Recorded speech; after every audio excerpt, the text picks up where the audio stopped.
Berbicara mengenai budaya dan kesenian yang ada di Kalimantan Tengah, tentu tidak akan ada habisnya.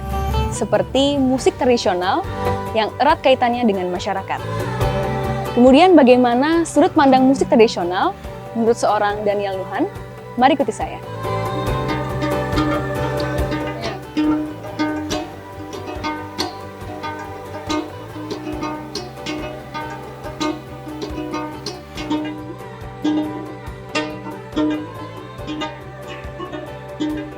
Halo Kak. Halo. Daniel.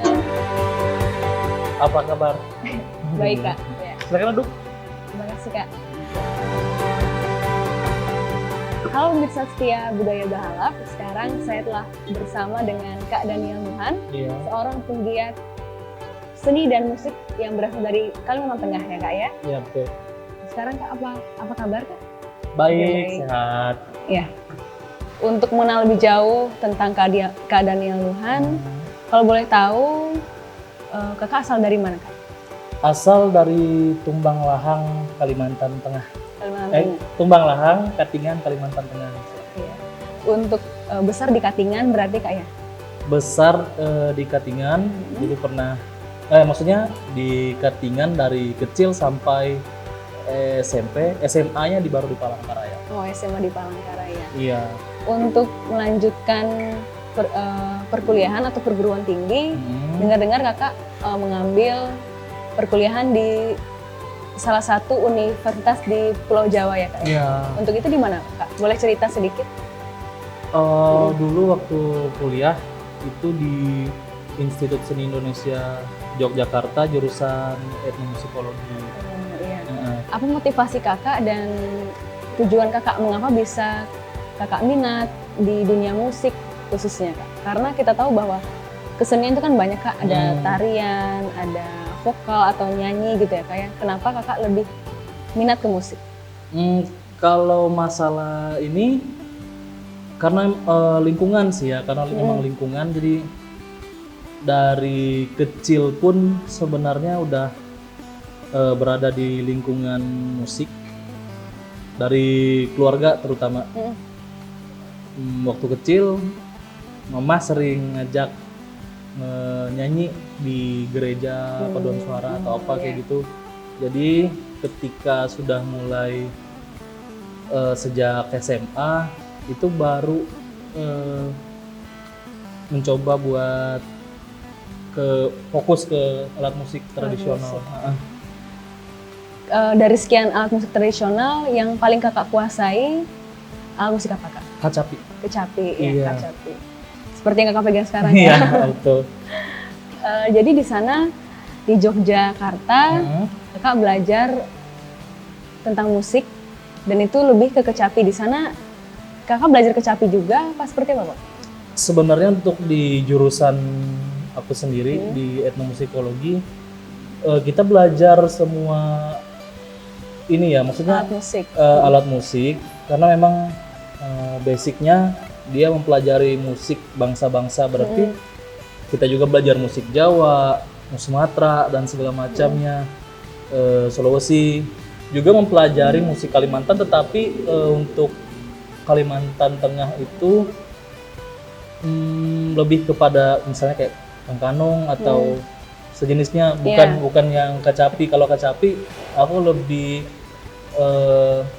nyari sendiri dan juga ke sharing beberapa teman, dan juga ada memang gurunya kayak gitu. Oh gitu ya. Nah pemirsa, kita tahu bahwa Kak Daniel Nuhan ini sudah sangat populer di Pulau Jawa, di Kalimantan Tengah juga, dan juga bahkan sampai internasional ya Kak ya? Iya. Iya. Boleh cerita sedikit Kak mengenai perjalanan karir bermusiknya Kak, kalau boleh? Oke. Mungkin dari awal dari waktu Kakak kuliah sampai sekarang. Dari awal kuliah ya. Iya. Dari pertama di Jogja itu tahun 2011 dan udah memang berkecimpung di dunia musik. Jadi proses yang panjang aku kira ya, sampai sekarang pun Iya. yang benar-benar fokus di sini kurang lebih sekitar berapa ya? 10 tahun? 10 tahun. 10 tahun ya. Mm-mm. Jadi selama ini yang aku rasa mulai dari melakukan perjalanan bermusik Mm-mm. karena base-nya di Jawa ya, jadi mungkin hampir rata Pulau Jawa dengan bawa alat musik tradisional ini. Oh sorry, bukan aku yang bawa, tapi ini yang bawa Oh, iya. kemana-mana.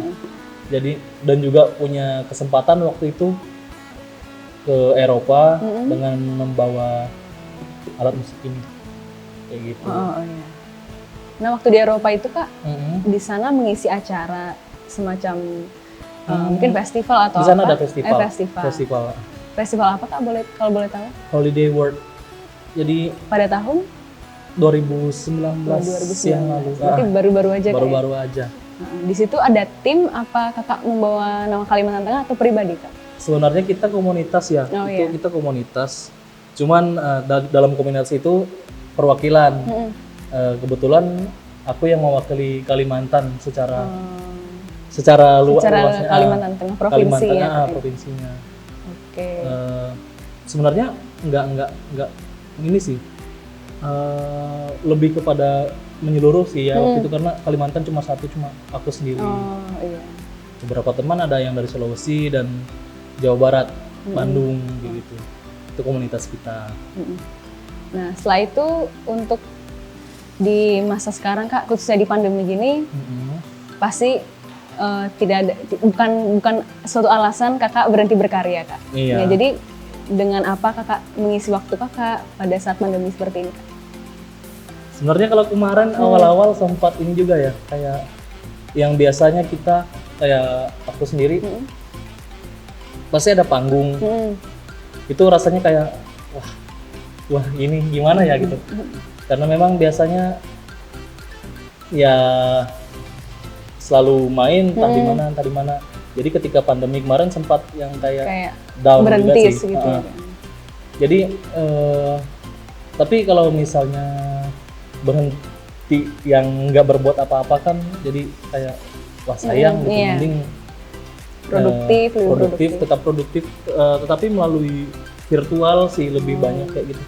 Misalnya kayak bikin karya, tapi tetap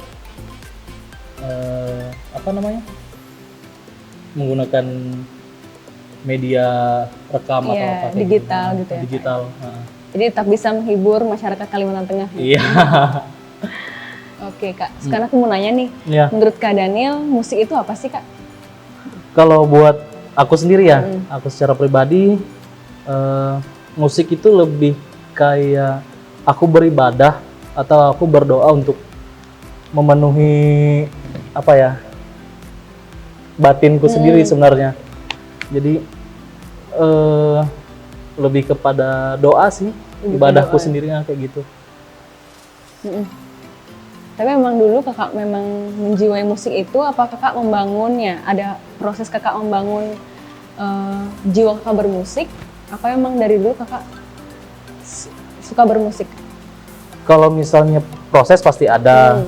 Kalau emang masalah jiwa itu emang kayaknya kayak yang kayak gini kan sebenarnya sesuatu yang nggak bisa dipaksakan ya, kecuali memang datang dari pribadi kita masing-masing kayak gitu. Dalam proses belajar tadi tentunya kan ada kesulitan. Pasti. Itu yang Kakak alami seperti apa Kak?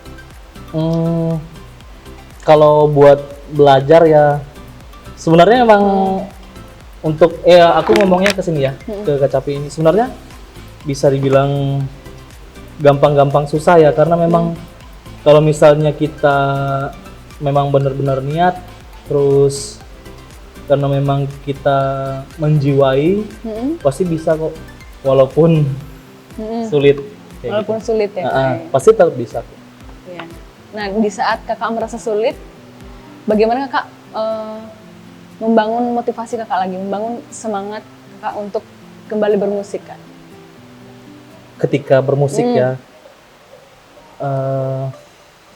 ketika mungkin Kakak sudah lelah atau mau putus asa atau seperti apa Kak?